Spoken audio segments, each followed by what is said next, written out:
FIFA football বিশ্বকাপের ইতিহাসে যে সর্বোচ্চ ৫ জন গোলদাতা রয়েছে তার মধ্যে এখনও বিশ্বকাপ খেলছে লিওনেল মেসি।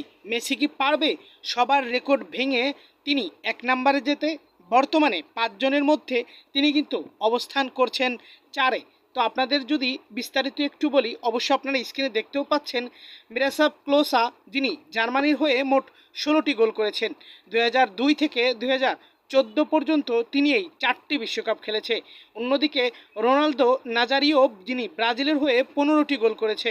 ১৯৯৪ থেকে ২০০৬ পর্যন্ত তিনিও এই ৪টি বিশ্বকাপ খেলেছে।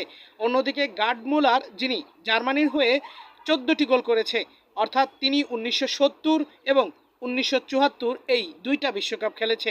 লিওনেল মেসি আর্জেন্টিনার হয়ে মোট ১৩টি গোল করে তিনি এই অবস্থানের ৪র্থ নম্বরে অবস্থান করছে। তিনি ২০০৬ থেকে ২০২২ সাল পর্যন্ত মোট ৫টি বিশ্বকাপ খেলেছে এবং এই বিশ্বকাপই হবে তার ষষ্ঠ বিশ্বকাপ। অন্যদিকে জা ফাতেন, যিনি ফ্রান্সের হয়ে ১৩টি গোল করেছেন, একমাত্র ১৯৫৮ সালের একই বিশ্বকাপে তিনি এই ১৩টি গোল করার বিশ্ব রেকর্ড করেছে। অবশ্য এখনও কিলিয়ান এমবাপ্পে, তিনিও কিন্তু ১৩টি গোল করে এই সিরিয়ালে অবস্থান করছে। এবারের বিশ্বকাপে কি মনে হচ্ছে, মেসি নাকি এমবাপ্পে, কে এই রেকর্ড ভেঙে বিশ্বের ১ নম্বরে অবস্থানে থাকবে?